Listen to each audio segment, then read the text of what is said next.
Before this video begins, I'd just like to give a thank you to our most recent patrons, donators and Twitch subscribers. These being Dante Demonic, Tribal Typhoon, Skyhawkings, Negus, Miss Future Teach and TravisGames. Thank you, all of you. Greetings, or perhaps I should say Jolantru.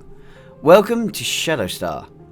I'm Captain Ri'shad, aka the Renegade, and this is a Star Trek Online Starship Stats Review video. If you're looking for the visuals, I'm afraid you need to head to the transporter room. The link is below and it will transport you straight over to the correct video. With that being said, welcome aboard essentially the USS Shadowstar, this channel's flagship, as voted for by the viewers. It seems fitting to do her stats review now, as I am presently undergoing reviewing most of the older ships, and this is one of the oldest, but I never reviewed her. With her being my flagship and about to be mothballed for the next year's flagship, we're going to first of all take a look at possible customization that you can do, a very quick coverage of that, but this is the stats review. And then we'll get onto her stats, her fundamental abilities, trait and console, and we will be discussing the two variants you can own, being the Faeht Intel Warbird and the Fleet Faeht Intel Warbird. So, with that being noted, I would like to state there that we won't be covering the actual X upgrades, as that is the same for all ships. So quickly for you, that means one extra device, one extra universal console slot and one extra trait slot. But once all this is done, we'll take her in and see what she can actually do in action. And for those wishing I'd use a cannon or dual cannon build, you're in luck. Shall we begin? So here is the standard template in all of her radiant glory. The alpha template. Wings are positioned down to give her, well, I'll say a less aggressive feel. You then have the beta template, which is a definitely more aggressive feel to her. It makes her feel like she's coming in to hunt, and is the positioning that is used for the USS Shadowstar. Or should it be RRW Shadowstar? Yeah. Finally, there is the Gamma template, which I'm pretty sure the Klingons had something to say about this one. Gives you a very, very much of a bird of prey feel with the wings swept down. And I do know there are quite a few people that like this aesthetic choice, but I have also noticed the Alpha and Beta tend to be the most popular ones seen. So, when you're ready, USS Shadowstar, standing proud for you. This starship is a tier 6 starship, so available to you so long as you've beaten the tutorial, and will level with your character as you progress through Star Trek Online. Her type is Warbird, no kidding. Faeht Intel Warbird, I would never have guessed, as she has the interesting hull modifier of 0.88, or for the fleet variant 0.96. This leads to her base having, at level 65, 39,600 hull, and for the fleet 43,560 hull. Safe to say, not the greatest hull, but come on guys, she's a Warbird. She's an escort in essence. She's not going to be that strong, so give her some lightness there. Shield modifier is also quite vulnerable, with a 0.9 for the standard and 0.99, technically I believe it is supposed to say 1 for the fleet variant. This leads to the ship having slightly tougher shields, but of course, as per standard with many escorts, and something to keep in mind, her defense is a vulnerability.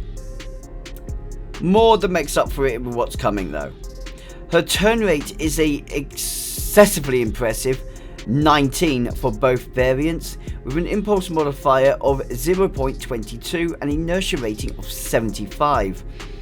This ship can move, making it brilliant for hit and runs. Powered by a singularity core, she does of course have the power setting issues that you could say Romulans have, but there's more than enough ways to make up for this power setting issue. Her bonus powers, for that matter, are plus 10 to weapons and plus 5 to engines. And she comes with a typical configuration for weapons in the 4-3 alignment, atypical for her date of release.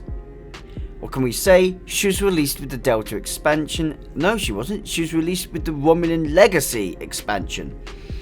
So, yeah, quite a lot going on for the ship at the time. Just prior to the Delta expansion, actually. She has her ups and downs. She does now have the experimental weapon slot available to her, making her even stronger. Of course, she can load dual cannons. And she comes with the atypical 2 device slots that you'd expect. Now, further things to mention for this ship before we get into bridge officers and consuls is that she does have the Romulan enhanced battle cloak and the active sensor array of intel vessels. Her singularity core also grants her singularity core abilities to give her even more power, these being things like warp shadow, plasma shockwave. Hang on, I'm going to top out so I can tell you exactly what they are. Plasma shockwave, singularity jump, energy weapon singularity overcharge, warp shadow, and quantum absorption. These can level up their ability up to level 5. There's something going on with this ship, eh? Now, it should be then noted that this ship comes with your atypical console layout that you would probably expect for an escort, really. But she does exemplify science, which is nice to know. She has 5 tactical, 2 engineering, and 3 science slots for her standard. On the fleet variant, this is 5 tactical, 3 engineering, 3 science, bringing a balance back into it. However, the science strength will continue to show. When we talk about bridge officer positions, this is quite impressive as she has a commander tactical intelligence seating, a lieutenant commander tactical seating, the one I was trying to say first there, a lieutenant engineering intelligence seating, a lieutenant commander science, and a ensign universal. Scrap the ensign universal unless you're looking for an extra engineering or science seat for this ship. Maybe you just want an extra tactical. I don't know why you'd need one, but hey, maybe you need one. This ship has got definite strengths in tactical and science parameters, allowing her to do, well, really my specialty, support DPS quite well. From these stats, we can take away that she is very heavily a DPS vessel, as expected for an escort. She can side DPS as well, very effectively. She can support run relatively well. The fleet does have a better ability to run support than the standard does. And with obviously X upgrading, as I mentioned before, since it's standard what you get with that, you can bring this ship heavily into a more endurance role, but you would be sacrificing overall power in order to do so. Not sure why you'd want to do that with this kind of escort, as she definitely exemplifies the hit and run tactics. Finally, as far as tank goes, we'll just dismiss that.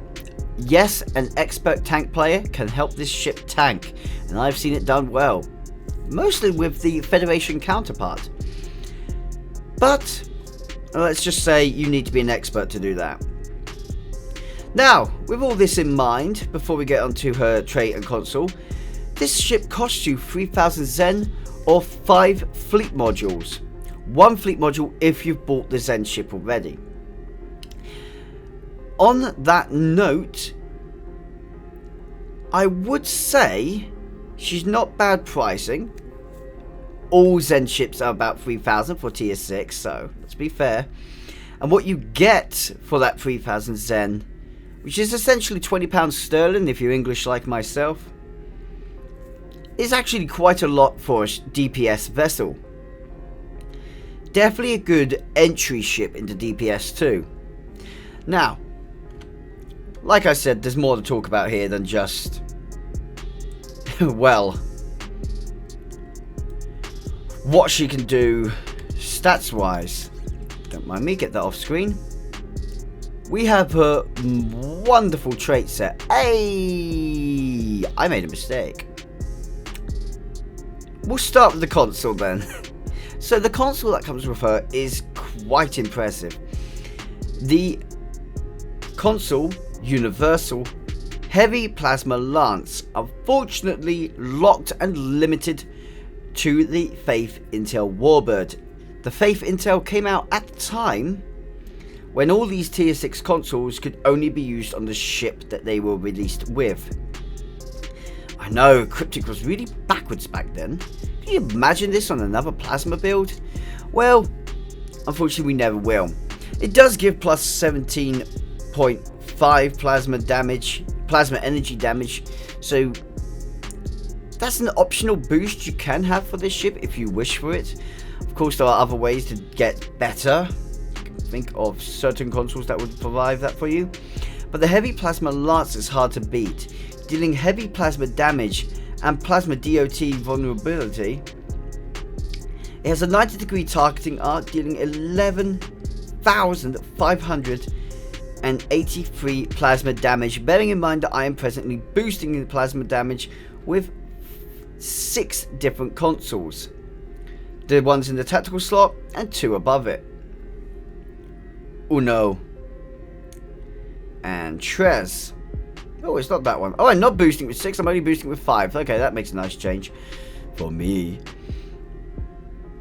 Safe to say, we're getting a lot of plasma boost for this ship.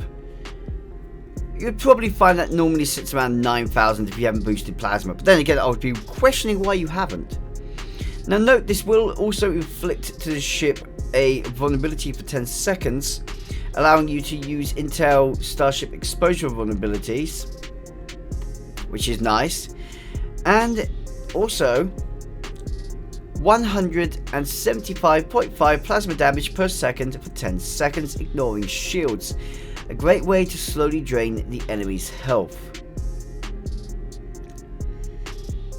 Now then, I'm just going to quickly dart down to see if I can find her trait.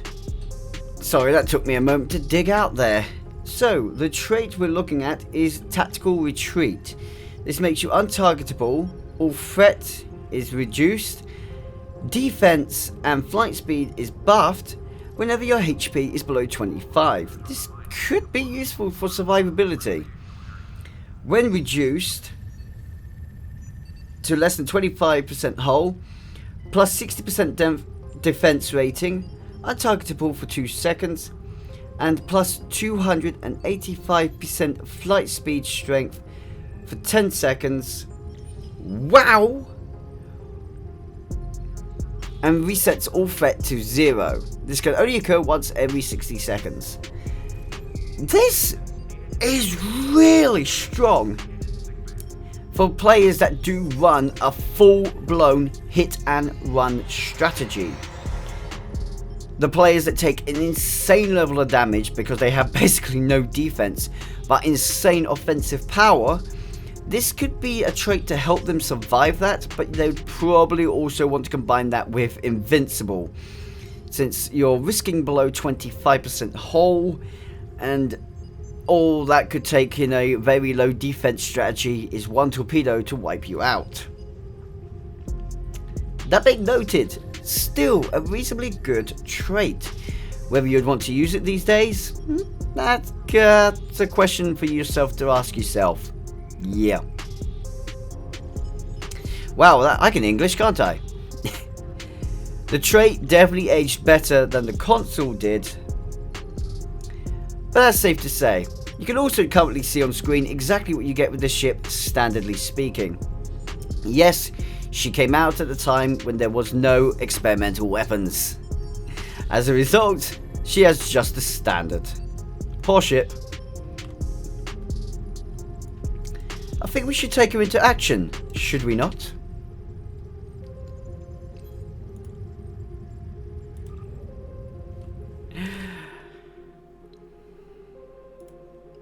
Oh, this is going to be fun.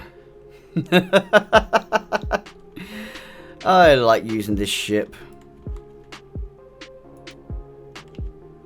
Especially just for the little bits of fun that I could do to just stress the enemy out. Oh dear.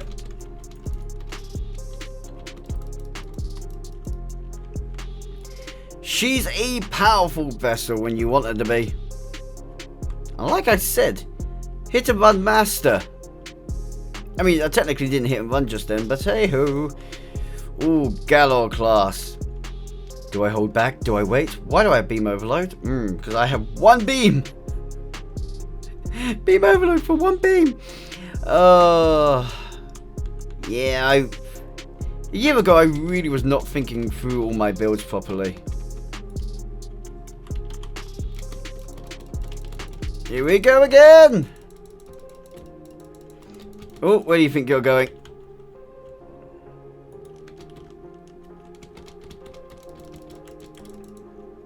Goodbye! That wasn't too hard, was it? Oh, Jemadar battlecruiser. You are the prey! We'll have a little bit more fun with this one. Shields up. And here we go. See how quickly we can take this one down. I'm actually going to reduce speed for this pass. See if I can take it down in one pass.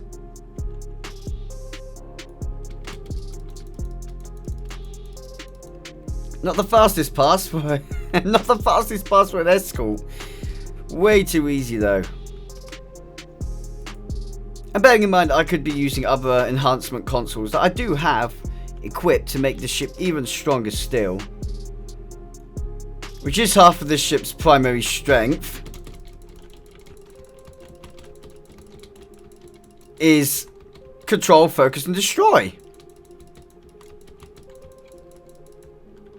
As simple as that. Cloak and we're out of here.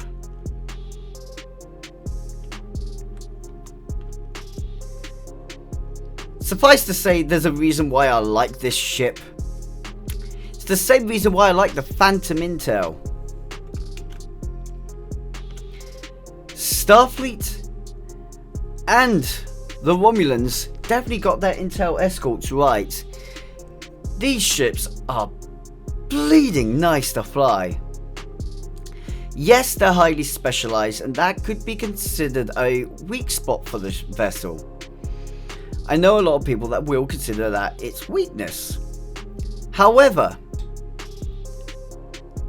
I would applaud people that give the ship a tiny break. Because where she may be weak defensively, so was practically every other escort at the time. And she may not have the best in support, but she can still roll support. She's got some decent size potential and her DPS is impressive for a now aged Zen ship. She's a great first Zen ship for players that are looking to test plasma builds and to also get a feel of Romulan escorts. And to be fair, there is only one Romulan escort I actually advise over this one, and that ship is a legendary. I mean, when it comes to the Romulan escorts, yes, I know a lot of people are going to be thinking, really? What about the Mogai? The Hathors as well? And yes, I will give you credit, they are pretty damn good ships. With their own strengths and weaknesses. But there's something about the Faeht. I don't know if it's nostalgia, because the Faeht was released around the same time Shadowstar was first born. But I have to say, I do like this ship and do recommend her for anyone looking for a pretty yet devastating Romulan vessel. It's great that she can now be flown by any faction other than Dominion. And I look forward to seeing, hopefully, a future iteration on this premise come out of Star Trek Online. If they do another ship along this same idea, maybe a cruiser version, I will love that. I mean, come on. Starfleet got the science and cruiser along with the escort. Let's see a science and cruiser variant of this ship. I hope you guys have enjoyed this video and found it at least informative. Maybe it's giving you an idea of a new ship to get if you're just looking for something to toy around with. I look forward to hearing back from you guys in the comment section what you think of the vessel, and hopefully you maybe consider hitting the like and subscribe to see more of this kind of content. Also, feel free to request reviews. You can either use the hashtag Starship Review on the Discord to request them, or you can simply comment below and I will try to see what most people want to see and get round to reviewing that ship as soon as possible. With this all being said though, thank you for watching guys, and a huge thank you to my patrons and donators that are credited on the screen right now for the support you've shown this channel in its growth. Stay safe and remember, live long and prosper, my friends. Ciao for now.